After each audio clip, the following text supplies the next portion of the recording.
दोस्तों अभी के समय में बिहार को एक के बाद एक जो बड़ी सौगातें हैं वो यहाँ पर रेलवे की तरफ से दी जा रही है और इसी कड़ी में कई जो नई ट्रेनें हैं इनकी भी यहाँ पर शुरुआत हो चुका है। नई अमृत भारत गाड़ियां भी कई इंपॉर्टेंट रूटों पर लॉन्च की जा चुकी है और इसके बाद 3 जोड़ी जो नियमित एलएचबी ट्रेनें हैं इनका भी तोहफा यहाँ पर बिहार राज्य के लिए रेलवे ने घोषित कर दिया है, जिनके लिए पूरा रूट क्या रहेगा, ट्रेन नंबर की जानकारी, साथ ही इनमें किस तरह की कोचेस हमें देखने को मिलेंगे एंड अगस्त महीने में किन किन तारीखों से गाड़ियां शुरू होंगी, इन सभी चीजों की जानकारी यहाँ पर रेलवे ने जारी कर दी है बिल्कुल साफ तरीके से। यानी कि ये जो 3 जोड़ी नियमित एलएचबी गाड़ियां हैं इनके रूप में एक और जो बड़ा तोहफा है वो यहाँ पर पूरे बिहार राज्य के लिए रेलवे ने घोषित कर दिया है, जिसके बारे में सारा जो डिटेल है उसको आज मैं आपके साथ शेयर करूंगा इस वीडियो के माध्यम से, इसलिए इस वीडियो को ध्यान से देखते रहिए। बाकी अभी से इस वीडियो को लाइक और चैनल को सब्सक्राइब कर लीजिए और आइए अब शुरू करते हैं आज की इस वीडियो को एंड जानते हैं बिहार राज्य को मिली 3 जोड़ी नियमित एलएचबी गाड़ियों के बारे में। तो दोस्तों यहाँ पर बिहार में लगातार जो यात्री हैं उनकी सुविधाओं को बढ़ाने का काम रेलवे कर रही है। एक के बाद एक जो नई ट्रेनें हैं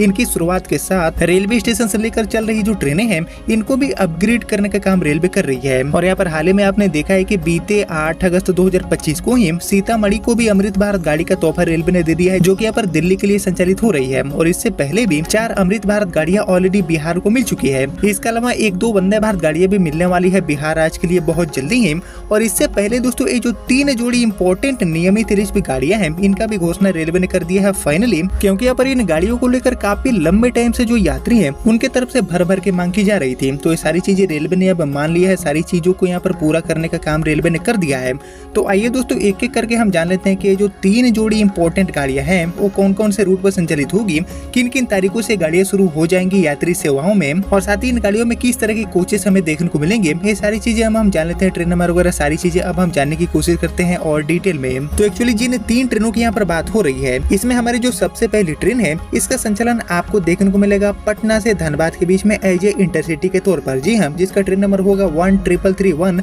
जो कि यहाँ पर अब पुराने आईसेफ के बदले मॉडर्न जो एलएचबी डब्बे हैं उनके साथ ऑपरेट की जाएगी। और इस गाड़ी का जो शुरुआत है वो ऑलरेडी बीते 8 अगस्त 2025 से रेलवे ने कर दिया है। बाकी इस गाड़ी में एलएचबी कोच लगाने के साथ ही द्वितीय श्रेणी वातानुकूलित के 2 कोचेस, इसके अलावा थर्ड एसी के 4 कोचेस, स्लीपर के साथ एंड साधारण के जो 5 कोचेस है इसकी सुविधा देखने को मिलेगी। इसका जो नया कोच कंपोजिशन है वो कुछ इस तरह का रेलवे ने यहाँ पर जारी कर दिया है, यानी कि इस गाड़ी को एलएचबी डब्बे देने की जो लंबित मांग है उसको रेलवे ने पूरा कर दिया है। और ये जो इंटरसिटी है हमारी पटना से धनबाद वाली, इसको भी यहाँ पर आधुनिक जो डब्बे हैं उनसे लैस करने का काम रेलवे ने बीते 8 अगस्त से कर दिया है। इसी तरह पटना से धनबाद जाने वाली जो इंटरसिटी है जिसका ट्रेन नंबर होता है 1332, इसमें भी ये बदलाव 12 अगस्त से रेलवे ने लागू कर दिया है। वहीं इसके अलावा पटना से सिंगरौली के बीच में चलने वाली जो ट्रेन है जिसका ट्रेन नंबर होता है 13350, इसको भी बीते 8 अगस्त से रेलवे ने एलएचबी रैक में बदल दिया है। बाकी इसके अलावा सिंगरौली से पटना की तरफ आने वाली जो ट्रेन है जिसका ट्रेन नंबर होता है 13349, इसको भी बीते 9 अगस्त 2025 से बदले रूप में रेलवे ने संचालन शुरू कर दिया है। यानी कि जो नया अवतार है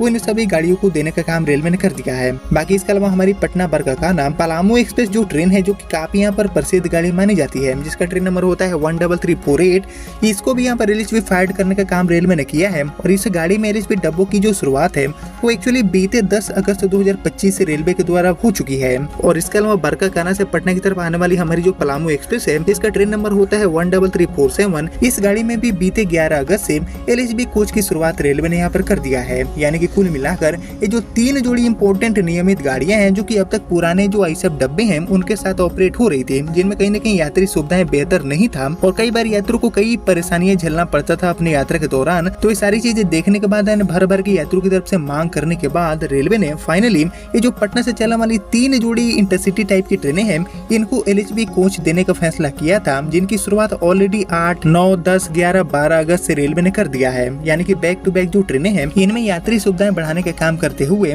लगातार जो पुराने आईसेफ डब्बों के साथ चल रही गाड़ियां हैं उनको रेलवे अपग्रेड कर रही है। और इसी कड़ी में पटना से बाकी बची ये जो 3 जोड़ी इंपॉर्टेंट गाड़ियां थी इनको भी यहाँ पर रेलवे ने अपग्रेड कर दी है। अब ये गाड़ी आधुनिक डब्बों के साथ चलेगी, जिससे गाड़ियों की रफ्तार, साथ ही कोचों के अंदर बेहतर सुविधा और सुरक्षा का जो लेवल है वो काफी हद तक बेहतर हो जाएगा पुराने कोचों के मुकाबले। बाकी ये जो 3 जोड़ी ट्रेनें हैं इनको तो रेलवे ने यहाँ पर आईसेफ के बदले अब एलएचबी कोच के साथ चलाने का फैसला जारी कर दिया है। गाड़ियां शुरू हो चुकी है, लेकिन इनके अलावा और कौन कौन सी गाड़ियां अभी पुराने खस्ते हाल वाले आईसेफ कोचों के साथ चल रही है जिनको यहाँ पर एलएचबी में अपग्रेड करना काफी जरूरी है। इन सभी चीजों के ऊपर आपका जो थॉट है, आपका जो ओपिनियन है उसका मैं वेट करूंगा कमेंट सेक्शन में। आप लोग मुझे कमेंट करके बताइए। और यही थी दोस्तों बिहार की राजधानी पटना को मिली 3 जोड़ी नियमित एलएचबी ट्रेन है जिनको लेकर सारी जो चीजें हैं जो कि यहाँ पर रेलवे ने जारी किया था वो मैंने आपके साथ शेयर कर दिया। जिसके बाद आपने यहाँ तक इस वीडियो को देख लिया है तो प्लीज इस वीडियो को लाइक और ज्यादा से ज्यादा शेयर कर दीजिए। एंड मैं मिलता हूँ आपसे अगले वीडियो में, तब तक के लिए जय हिंद जय भारत।